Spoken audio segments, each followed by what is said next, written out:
Magandang araw mga kaibigan. Pag-usapan naman natin ngayon ang kandidatura ni ex-Senator Kiko Pangilinan. At ang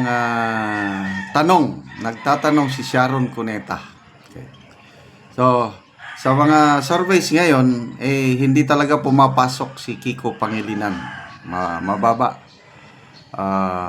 Kahit anong gawin nilang kampanya, lately na monitor ko, nandun sila sa Marawi City, nangampanya doon. Kinantahan ni Sharon Cuneta si Kiko. Ako, fans ako ni Sharon Cuneta nung kasikatan pa niya. Mga pelikula niya pinapanood ko. And then, ano ba yung kanya? Bituing Walang Ningning. So ito, may dumaan sa wall ko na post ni G. Pagurayan. Ang title is, nagtatanong si Sharon, bakit ayaw ninyong iboto si Kiko? So, pinanood ko, nako, very short video, kaya lang malaman. Umiiyak pa nga si Sharon eh. Okay. Pakinggan natin. So, itanong po kayong iboto si Kiko. So, itanong po kayong iboto si Kiko. So, itanong po kayong iboto si Kiko. So, itanong po kayong iboto si Kiko. So, itanong po kayong iboto si Kiko. So, itanong po kayong iboto si Kiko. So, itanong Talagang umiiyak, ano? Ano ba yan? Tunay na pag-iyak. Nararamdaman na nila yung pagkatalo. Kaya umiiyak na eh. Well, magaling talaga ang drama actress si Sharon Cuneta. Believe ako. So, I don't know ito kung drama ba o talagang tunay na of course, husband niya yun. Gusto niya manalo. So, umiiyak. Hoping na maawa ang taong bayan. So kayo, ano po ang inyong isasagot sa tanong? Bakit ninyo ayaw iboto si Kiko? Binasa ko ang mga comments. Nako, tinatanong pa ba yan? Ganun ang mga comments eh. Ako, ang maalala kong nagawa ni Kiko Pangilinan, yung batas na nakalimutan ko anong Republic Act.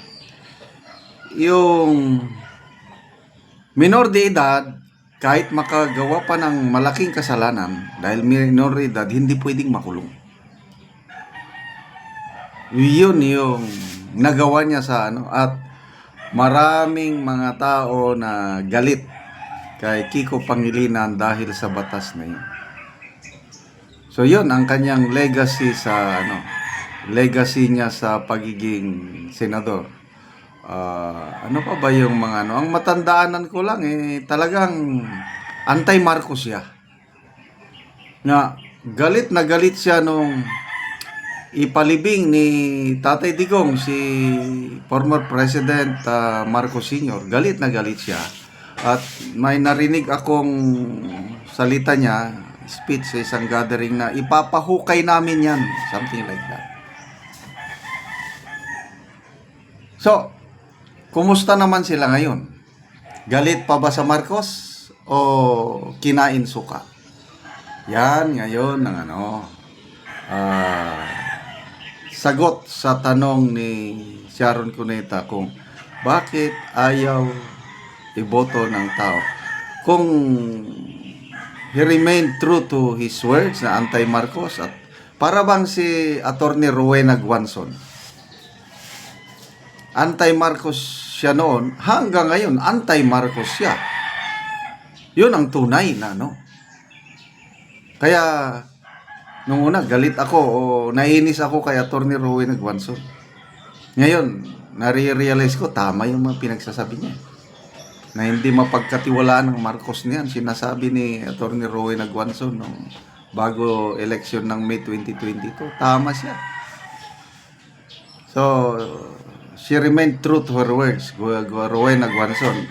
Itong si Senator Kiko Pangilinan, wala na, parang magkakaibigan na sila eh. So, tinatanong pa ba yan na bakit ayaw nyong iboto si Kiko?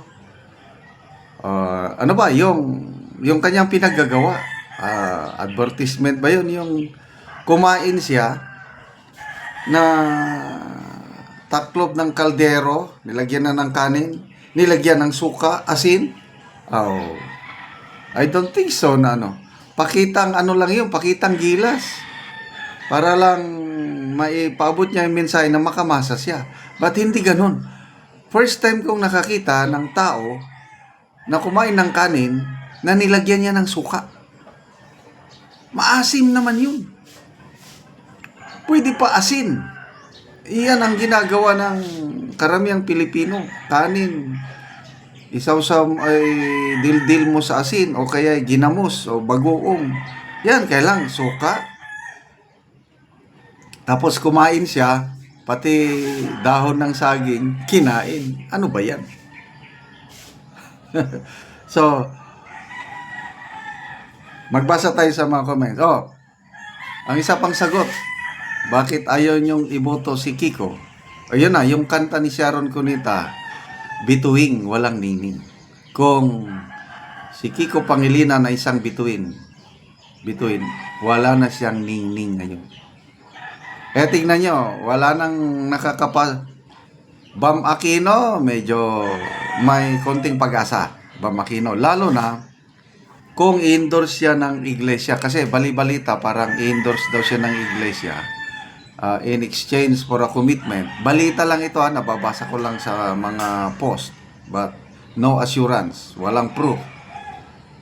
I-endorse ng iglesia ni Cristo si Bam Aquino in exchange for a commitment na tutulungan niya si BP Sara sa kanyang impeachment. I don't know how true it is. So may pag-asa si Bam at Kiko Pangilinan wala na. Okay, magbasa ako sa mga comments. Yan, Nenelen Idulyantes, dapat pa ba ipangutana? Ikaw, ano ang nakita mo kay Kiko? Francisco Santo, hindi na mananalo ang asawa mo dahil siyang gumawa ng batas na hindi makukulong. Ito na yung sinasabi ko. Gumawa siya ng batas na hindi makukulong ang mga minor de edad kahit sila ay mang-rape, magnakaw, pumatay. Hindi kami makukuha sa paiyak-iyak mo. So sorry na lang, Miss Sharon Cuneta, bituing, walang ningning. Salamat mga kaibigan sa inyong pagsubaybay sa ating channel. Nakakatulong kayo ng malaki sa tribong Talandig ng Bukidnon. Ang sweldo natin sa channel nito is tinutulong natin sa tribo. Namimigay tayo ngayon ng mga libreng yero at pako para ma-repair ang sira-sirang bahay ng Talandig. Namimigay din tayo ng livelihood assistance. Nagpapatanim tayo ngayon ng saging lakatan. Kung may itinanim, may aanihin. Panoorin nyo ang video na ito. Anak ko sa saging lakatan ni Manoy Boy. Og mo ni ang una niyang tanom nga saging lakatan. Og ako silang bisitaon. Mayong buntag Manoy. Oh. Pila ni kapunuan ang una nimong tanom Manoy? 20. 20 ni. 20. So mga dagko na gyud. Hapit na gyud mangunod. Nabuno ko putas ug amon yon kamo ni pagpabunga. O putas, ammonium dopos mo nang pampabunga. Kamo ni pagpabunga. So kuan gyud mga dagko na gyud ug hapit na gyud ni mangunod ang saging ni Manoy. Putas complete ug upos. Ang akong abono aron na dali siya mangunod. Oo. Oo. Sige na. Ikaduha na ako tanom. Muna ikaduha ni mo Manoy, so mga dagko na. Dagko na. Putas gyapon ang abunon ani ni Manoy. Og ammonium dopos. Upos. Mga dagko na gyud ang saging ni Manoy. Mga dumalaga na gyud. Mga gana. Hapit lang po Pila ni tanang kapunuan manoy? ani tanan, 170 tanan eh. 170. Oo. Hinlo kaayo. Ini man kamay-mano kap-kap. Og karon manang manoy unsa ang inyong istorya bahin sa padayon sa pagsuporta sa pag-abono og sa pagpananom? Salamat sa nagsuporta sa abono nga pagpadayon ang paghatag nila sa abono kay aron ang among saging. Mga ayo ang pagtubo Mm. ug sa Ginoo pod. Oo, salamat kay manoy.